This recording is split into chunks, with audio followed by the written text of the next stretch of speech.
안녕하세요. 아그네스 하우스의 아하입니다.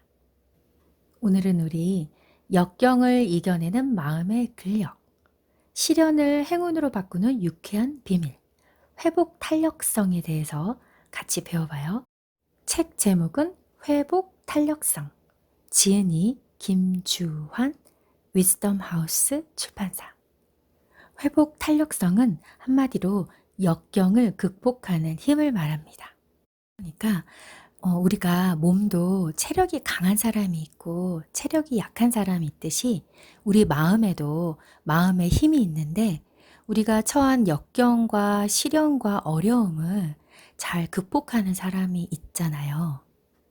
그럼 그런 역경을 극복하는, 시련을 극복하는, 어려움을 극복하는 그런 마음의 힘은 어디에서 오는지, 그리고 우리가 어떻게 하면 그런 마음의 힘을 기를 수 있는지 알아봅시다. 책을 소개하는 저자의 말 읽어볼게요. 이 책은 마음의 힘을 기르기 위한 지침서라 할 수 있다. 마음에도 힘이 있다. 몸의 힘이 몸의 근육에서 나오듯 마음의 힘은 마음의 근육에서 나온다. 마음의 근육이라니 은유적인 표현이라 생각하기 쉽다. 그러나 마음의 근육은 분명히 실제하는 존재다. 마음의 근육 역시 체계적이고도 반복적인 훈련을 통해 키울 수 있다. 마음의 근육이 단단하면 단단할수록 어떠한 어려움과 역경이 닥쳐도 헤쳐나갈 수 있는 힘이 생긴다. 바로 그 힘이 회복 탄력성이다. 그러나 회복 탄력성은 시련이나 역경에 처한 사람에게만 필요한 것은 아니다. 그것은 마음이 건강하도록 도와주는 기초 체력과 같은 것이다. 결국 회복 탄력성을 키운다는 것은 여러 가지 역경과 시련에 대한 면역력을 키운다는 뜻과 같다. 인생은 크고 작은 어려움으로 가득 차 있다. 단 하루도 회복 탄력성이 필요하지 않은 날은 없다. 당신이 수행하는 일이건 당신이 맺고 있는 인간 관계건 모두 회복 탄력성을 요구한다. 회복 탄력성을 높이면 업무 성취력이나 대인 관계력은 저절로 높아지기 마련이다. 성공은 어려움이나 실패가 없는 상태가 아니라 역경과 시련을 극복해낸 상태를 말한다. 떨어져 본 사람만이 어디로 올라가야 하는지 그 방향을 알고 추락해 본 사람만이 다시 튀어 올라가야 할 필요성을 절감하듯이 바닥을 쳐본 사람만이 더욱 높게 날아오를 힘을 갖게 된다. 이것이 바로 회복 탄력성의 비밀이다. 그런데 이러한 회복 탄력성을 누구나 다 발휘할 수 있는 것은 아니다. 마치 고무공처럼 강하게 되튀어 오르는 사람이 있는가 하면 유리공처럼 바닥에 떨어지는 즉시 산산조각 나서 부서져 버리는 사람도 있다. 사람마다 지니고 있는 회복 탄력성의 크기는 천차만별이다. 마치 사람마다 체력의 차이가 존재하는 것과 같다. 체계적인 운동과 훈련을 통해 우리의 체력을 기를 수 있듯이 회복 탄력성도 체계적인 노력과 훈련을 통해 키워나갈 수 있다. 이제 인생의 크고 작은 시련은 두려워할 대상이 아니다. 자, 그럼 여러분, 우리 바닥을 쳤을 때 유리공처럼 산산이 부서지지 말고 고무공처럼 다시 되튀어 더 높이 튀어오를 수 있는 그런 마음의 힘은 어디서 오는지 알아봅시다. 하와이 군도에 카우아이 섬이 있다고 합니다. 이 카우아이 섬은 남태평양, 블루 하와이, 주라기 공원, 트로픽 선더 등 여러 영화의 촬영지이기도 했는데요. 이 대자연의 환상적인 신비를 경험할 수 있는 천국 같은 섬이지만 1950년대에만 해도 이 섬에 살고 있는 사람들에게는 벗어나고 싶은 지옥과도 같은 곳이었다고 해요. 섬 주민들은 대대로 지독한 가난과 질병에 시달렸고 주민 대다수가 범죄자나 알코올 중독자 혹은 정신질환자였다고 합니다. 1955년에 카와이 섬에서 태어난 모든 신생아 833명을 대상으로 해서 이들이 어른이 될 때까지 추적 조사하는 연구가 있었다고 합니다. 그러니까 어떠한 요인들이 한 인간을 사회적 부적응자로 만들며 그들의 삶을 불행으로 이끄는가에 대한 연구였다고 해요. 이 연구의 주요한 역할을 담당했던 에미 워너 박사는 그 800명 정도 중에서도 가장 열악한 환경에서 자란 201명을 출연해서 더 연구했다고 합니다. 그러니까 1955년에 카와이 섬에서 태어난 아이들 대부분이 불우한 환경에서 태어났다고 단정할 수 있을 만큼 섬의 사회적 여건이 열악했는데 그 중에서도 더 극단적으로 열악한 조건에 있는 그 201명을 추적했대요. 모두 극빈층에서 태어났고 태어날 때 크고 작은 어려움을 겪었고 가정 불화가 극히 심하거나 부모는 별거 혹은 이혼 상태였다고 합니다. 엄마나 아빠가 혹은 양쪽 모두가 알코올 중독이나 정신질환을 앓고 있었대요. 이들이 태어나서 30세가 넘은 성인이 될 때까지 연구는 계속되었다고 하는데요. 이들은 실제로 다른 집단에 비해 훨씬 더 학교나 사회에 적응하지 못했고 많은 갈등을 일으켰고 폭력이나 범죄 기록, 정신질환을 앓거나 미혼모가 되었다고 합니다. 그런데 이런 문제를 일으킨 것은 전체의 3분의 2뿐이었대요.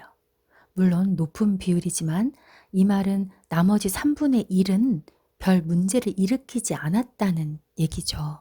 가장 열악한 환경 조건에서 사회적 부적응을 보일 것이 확실한 아이들이었는데 그 중에서도 72명은 별다른 문제를 보이지 않고 마치 유복한 가정에서 태어나기라도 한 것처럼 훌륭한 청년으로 성장했다고 합니다. 가족이나 친구들과도 아무 문제 없이 잘 지내고 긍정적이었고 장래가 촉망되는 그야말로 정상적인 젊은이들이었대요.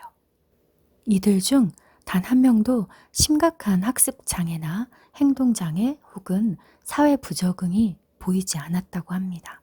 마치 어떠한 어려움이나 역경도 감히 이들을 불행하게 만들 수 없을 것처럼 여겨졌대요. 그래서 연구자들은 의문이 생겼다고 합니다. 도대체 이 고위험군에 속하는 201명의 아이들 중에서도 이 72명의 아이들에게는 무엇이 있기에 그들이 좋은 환경에서 태어나고 자란 아이들 이상으로 사회 적응을 잘하게 만들어준 것일까 하고요. 에미 워너 박사는 이 72명이 역경을 이겨낼 수 있는 어떤 공통된 속성을 지니고 있음을 직감적으로 깨달았고 삶에 어떠한 역경에도 굴하지 않는 강인한 힘의 원동력이 되는 이 속성을 회복 탄력성이라 불렀습니다. 무엇이 아이들을 사회 부적응자로 만드냐는 질문을 버리고 대신에 무엇이 역경에도 불구하고 아이들을 정상적으로 유지시켜 주느냐 질문을 시작했다고 합니다. 카와이 섬 연구는 시작하고 나서 거의 30년이 지난 후에 회복 탄력성에 대한 연구로 탈바꿈하게 된 것이라고 해요. 그 후 워너 교수는 카와이 섬 연구를 통해 회복 탄력성이라는 개념을 확립했다고 합니다. 워너 교수가 40년에 걸친 연구를 정리하면서 발견한 회복 탄력성의 핵심적인 요인은 결국 인간 관계였습니다. 어려운 환경 속에서도 꿋꿋이 제대로 성장해 나가는 힘을 발휘한 아이들이 예외 없이 지니고 있던 공통점이 하나 발견되었는데요.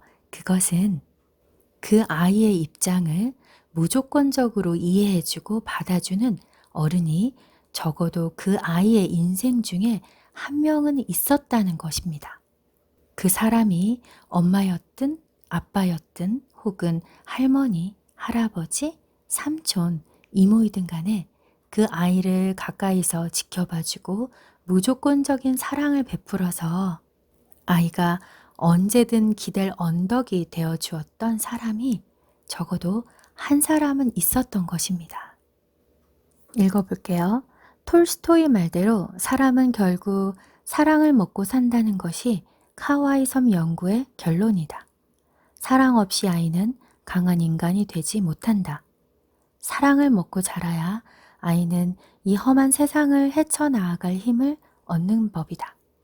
이러한 사랑을 바탕으로 아이는 자기 자신에 대한 사랑과 자아 존중심을 길러가며 나아가 타인을 배려하고 사랑하고 제대로 된 인간 관계를 맺는 능력을 키우게 된다. 그리고 이것이 바로 회복 탄력성의 근본임을 카오아이 섬 연구는 알려준 것이다. 40년에 걸친 카오아이 섬 연구를 한마디로 요약하자면 이렇다. 사람마다 역경을 극복하는 능력이 있는데 그 능력이 바로 회복 탄력성이다. 그러나 사람마다의 회복 탄력성에는 차이가 있다. 어린 시절 부모나 가족들로부터 헌신적인 사랑과 신뢰를 받고 자란 사람은 회복 탄력성이 높다. 그렇다면 회복 탄력성은 어린 시절의 경험에 의해서만 결정되는가? 만약 그렇다면 회복 탄력성이 낮은 사람은 평생 부모와 가정 환경 탓만 하며 살아야 한다. 그러나 다행히도 그렇지 않다. 이후 많은 연구를 통해 어른이 된 이후에도 스스로의 노력과 훈련에 의해서 회복 탄력성이 얼마든지 높아질 수 있다고 밝혀졌다. 회복 탄력성은 어려운 환경에서 태어난 아이들에게만 필요한 것은 아니다. 누구나 다 살아가면서 이런저런 역경과 어려움을 겪게 마련이다. 회복 탄력성이 높은 사람은 다양한 종류의 크고 작은 역경을 이겨낼 수 있는 힘이 강한 사람이다. 그리고 이러한 회복 탄력성은 체계적인 훈련을 통해 얼마든지 키울 수 있다. 체계적인 훈련과 노력을 통해 회복 탄력성을 얼마든지 키울 수 있다고 하니 참 반가운 소식이에요. 회복 탄력성을 높이기 위해 우리가 해야 할 일 해서 나오는데 그 부분은 목차만 읽어볼게요. 긍정적 뇌로 변화시켜라. 행복의 기본 수준을 높여야 한다. 자신의 대표 강점을 발견하라. 강점에 집중하고 대표 강점을 수행을 통해 회복 탄력성 향상시키기. 책의 끝부분에 회복 탄력성 향상을 위한 2가지 습관이 나오거든요. 그러니까 회복 탄력성을 높이기 위해서는 우리의 뇌를 긍정적 뇌로 변화시키는 게 중요한데, 그럼 어떻게 우리의 뇌를 긍정적인 뇌로 만들 수 있느냐? 그게 2가지 비법이 있다고 합니다. 이 2가지 비법은 마음과 몸에 들이는 2가지 좋은 습관인데요. 하나는 감사하기로, 이는 마음에 좋은 습관이고, 다른 하나는 운동하기로, 이는 몸에 좋은 습관입니다. 읽어볼게요.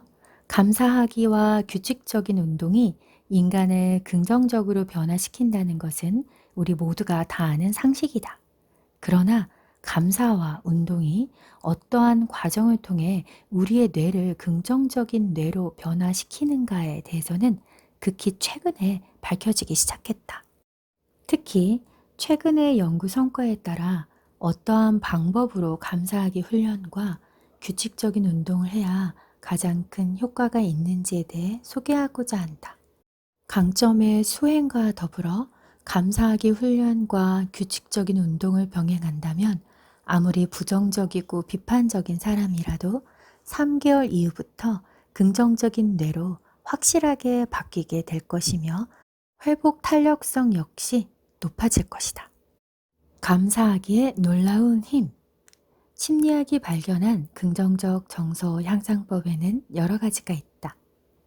명상하기, 선행 베풀기, 인생에서의 좋은 일과 추억을 회상하기, 잘 되는 일에 집중하기 등등.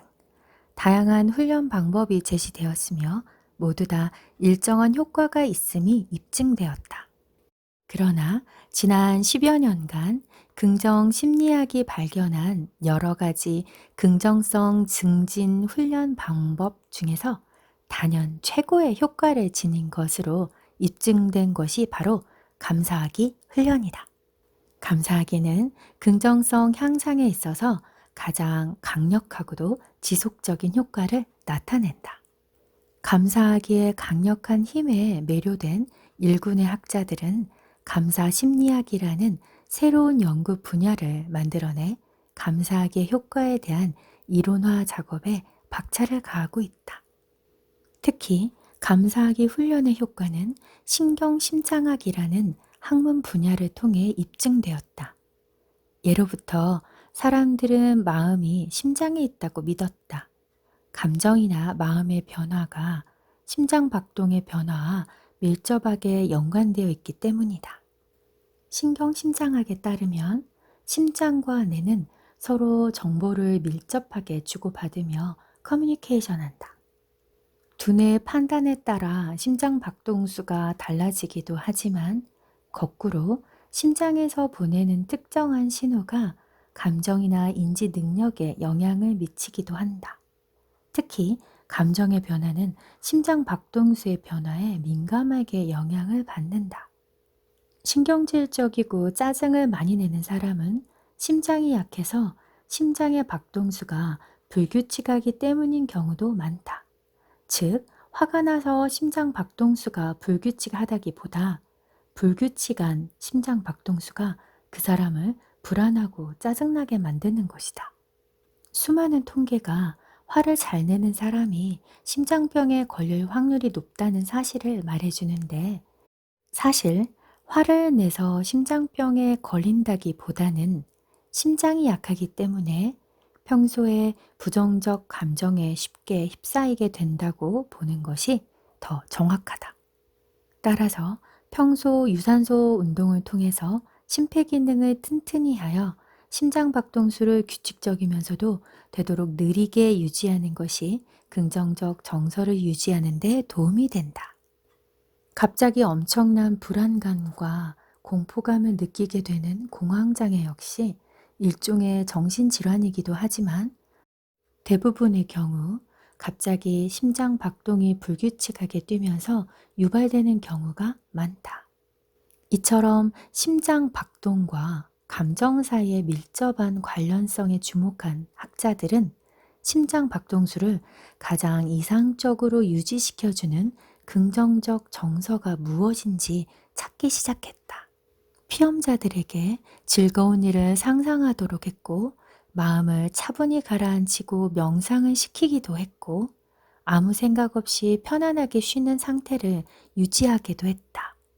이러한 모든 방법을 테스트해 본 결과 결국 심장 박동수를 가장 이상적으로 유지시켜주는 것은 바로 감사하는 마음이라는 것이 밝혀졌다. 보통 성인의 심장 박동수는 1분에 70번을 기준으로 미세하게 끊임없이 변화한다. 분노나 좌절감 등 부정적 감정을 느낄 때에는 매우 불규칙하게 변화하지만 삶에 있어서 감사한 일들에 생각을 집중하고 감사한 마음을 느끼기 시작하면 심장 박동수는 매우 규칙적으로 변하게 된다. 심장 박동수의 변화 주기는 10초에 한 번이 가장 이상적인 것으로 알려져 있는데, 이때에는 호흡, 심장 박동의 변화, 혈압 변화의 리듬이 모두 다 비슷한 주기를 유지하는 일치의 상태에 이르게 된다. 이러한 일치를 가져오는 것이 바로 감사의 마음이다. 이처럼 감사하는 마음은 몸과 마음을 편안하게 해주고 가장 건강하고도 이상적인 상태로 유지시켜준다.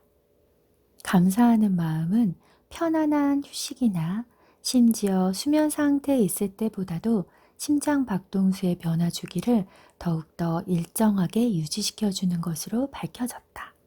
또한 감사하는 마음 상태에서 뇌파를 측정해 보니 명상과 집중의 상태에서 흔히 발견되는 알파파도 발견되었다. 이상의 연구 결과를 종합하면 다음과 같다. 사람의 마음과 몸을 최상의 상태로 유지시켜주는 것은 긴장을 푸는 명상이나 기분 좋은 일을 생각하는 것보다도 감사하는 마음이다. 감사하는 마음이야말로 긍정 심리학이 지향하는 최선의 마음 상태다. 긍정성 향상을 위한 마음의 훈련을 한다면 감사하기 훈련이 최선이라는 뜻이다. 한편 이러한 긍정적 정서 향상 훈련은 긴 기간에 걸쳐 띄엄띄엄 하는 것보다 짧은 기간 동안에 몰아서 집약적으로 하는 것이 효과적이다. 류보 미르스키 교수팀은 6주 동안 매주 5가지 이상의 선행 베풀기 실험을 실시했는데 한 집단은 5가지 선행을 하루에 몰아서 하도록 했고 다른 집단은 5가지 선행을 일주일 동안 기회가 있을 때마다 하도록 했다.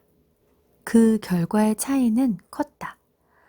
선행을 하루에 몰아서 한 그룹만이 6주 뒤에 유의미하게 행복감이 증가했다. 즉, 같은 양의 선행이라 할지라도 하루에 몰아서 했느냐 아니면 띄엄띄엄 나눠서 했느냐에 따라 커다란 차이를 보였다. 감사하기 훈련의 결과도 비슷했다. 감사하기 훈련 역시 6주간 실행했는데 한 그룹에서는 매주 한 번씩 감사일기를 적게 했으며 다른 그룹에서는 3주에 한 번씩 적게 했다. 그 차이 역시 컸다. 3주에 한 번씩 감사일기를 기록한 집단에서는 아무런 효과가 발견되지 않았으며 오직 매주 감사일기를 쓴 집단에서만 긍정적 효과가 발견되었다.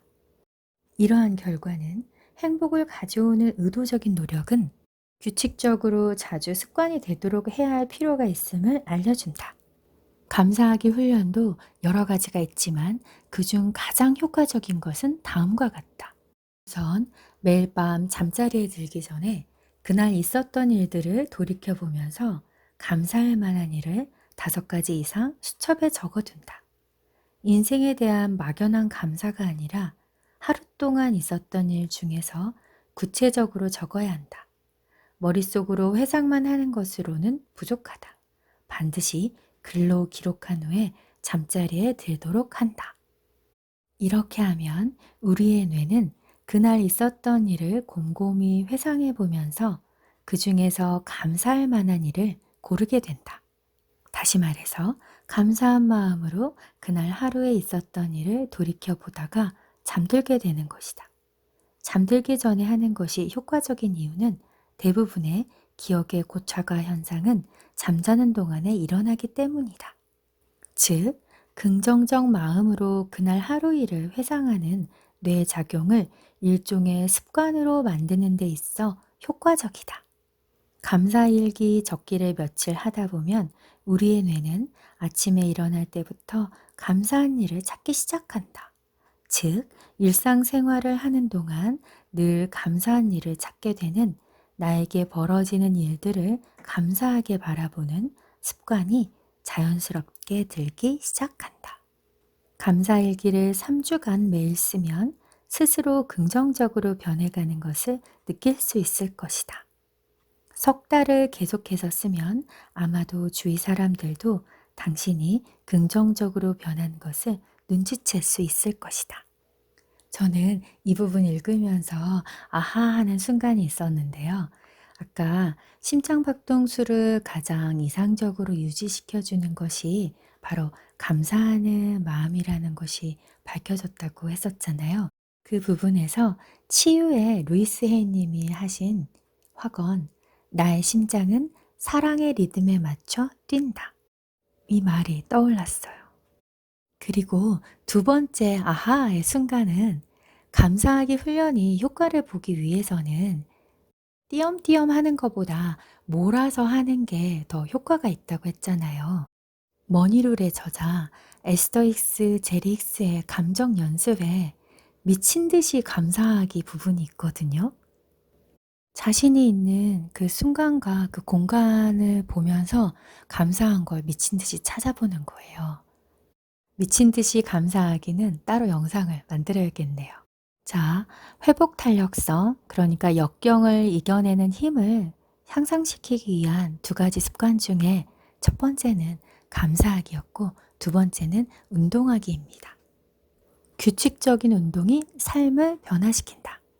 행복의 기본 수준을 높이는 또 하나의 확실한 방법은 규칙적인 운동이다. 우리는 모두 운동의 중요성을 알고 있다. 아니, 안다고 생각한다. 그러나 뇌에 좋다는 것은 아직 널리 알려지지 않았다. 고메즈 피닐라 교수팀은 몸을 잘 움직이려 하지 않는 현대인의 생활 습관이 결국 우리의 뇌와 정신 건강에 재앙을 불러오고 있다고 주장한다. 몸을 움직이면 뇌가 건강해진다. 운동은 우울증, 불안장애, 치매 등을 불러일으키는 병든 뇌를 치료할 수 있는 특효약이다. 이 약은 부작용도 없으며 체중 조절 효과까지 덤으로 제공한다. 거의 만병통치약이라고 할 만한 명약이다. 운동은 뇌 안의 혈액순환을 향상시킴으로써 스트레스를 감소시키고 사고 능력을 증진시키며 중독의 가능성을 크게 줄인다. 하버드 대학 정신과 의사 존 레티는 운동은 집중력과 침착성은 높이고 충동성은 낮춰 우울증 치료제인 프로작과 리탈린을 복용하는 것과 비슷한 효과가 있다고 설명한다. 운동은 우리의 뇌를 행복하게 해줄 뿐만 아니라 머리를 좋게 해주기도 한다. 운동은 늙은 신경세포 간에 연결된 망을 만들어내며 뇌세포에 혈액과 영양을 공급한다. 특히 운동을 할수록 뇌에서 생기는 향신경성 물질은 지적 능력을 향상시킨다. 미국 듀크 대학 메디컬 센터 연구소는 규칙적인 운동이 기억력, 계획력, 조직력, 문제 해결 능력 등의 향상에 탁월한 효과가 있음을 발견하였다. 규칙적인 운동이 학습 능력, 집중력, 추상적 사고 능력을 15% 이상 향상시켰던 것이다. 한편 미국 국립정신보건협회의 연구 결과에 따르면 스트레스 감소, 동기부여, 자존중감 증대, 대인관계 향상 등에도 운동이 탁월한 효과가 있는 것으로 나타났다. 운동은 노인성 치매와 알츠하이머에도 탁월한 효과가 있음이 밝혀졌다. 운동이 뇌 기능을 건강하게 할 뿐만 아니라 면역력도 증가시켜준다는 연구 결과를 지속적으로 발표하고 있다. 운동을 하게 되면 뇌가 긍정적으로 변화한다. 긍정적인 감정이 강화되고 타인에게 좋은 인상을 주게 되며 따라서 원만한 인간관계와 리더십도 길러진다.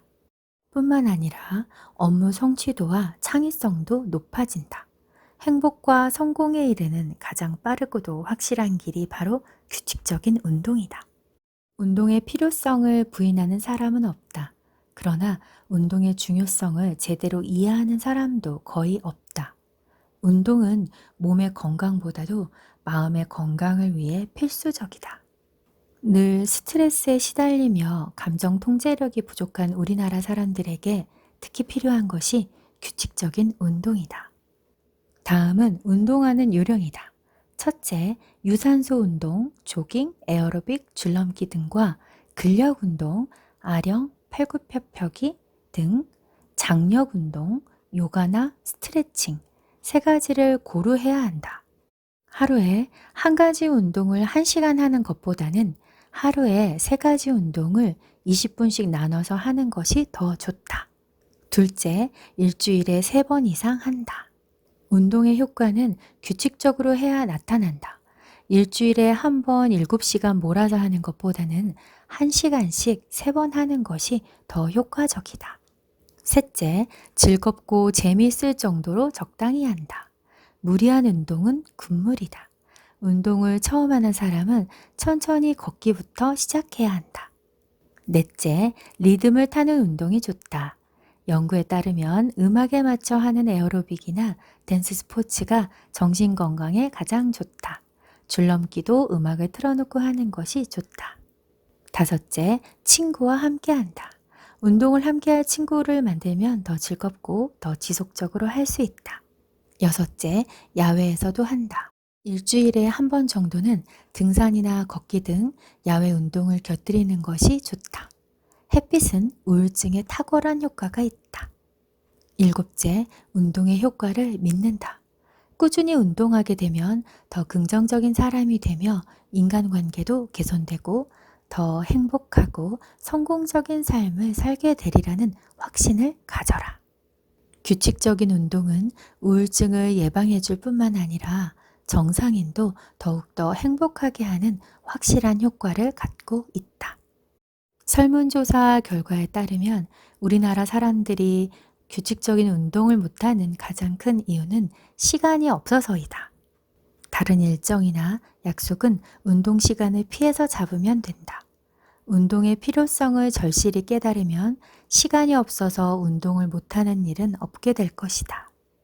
지금까지 운동이 건강이나 몸매 관리만을 위한 것이었다고 생각했다면 이제 그 생각을 바꾸어야 한다. 긍정적인 뇌를 만들기 위해서, 긍정성의 향상을 위해서, 행복의 기본 수준을 높이기 위해서, 회복 탄력성을 향상시키기 위해서 오늘부터 당장 시작해야 할 일이 규칙적인 운동이다. 네, 여기가 책의 마지막 페이지입니다. 자, 우리는 오늘 이렇게 또 배웠네요. 우리 자녀에게 우리 자녀의 회복 탄력성 향상을 위해서 우리 아이가 역경을 극복할 수 있는 힘을 길러주기 위한 방법은 그 아이를 무조건적으로 이해하고 받아주고 사랑해 줄 수 있는 그 아이만의 단 한 사람이 되어줄 수 있는 거고요. 또 우리 아이들과 우리 자신의 역경을 극복하는 힘, 회복 탄력성을 향상시키기 위한 방법으로 두 가지 좋은 습관, 감사하기와 운동하기에 대해서 배웠습니다. 감사하기 훈련에서 효과적인 방법으로 감사일기 쓰기가 있었지요. 잠자기 전에 적어도 5가지 이상의 그날 감사한 일들을 적어보는 것이었고요. 그리고 규칙적인 운동이었습니다. 우리 모두 역경 속에서, 시련 속에서도 바닥에 떨어졌을 때 산산이 부서지는 유리공이 아닌 다시 되튀어서 높이 날아오르는 고무공이 되어봐요. 오늘도 함께 해주셔서 감사합니다. 참, 좋아요와 구독 부탁드립니다. 당신은 별처럼 소중한 사람입니다.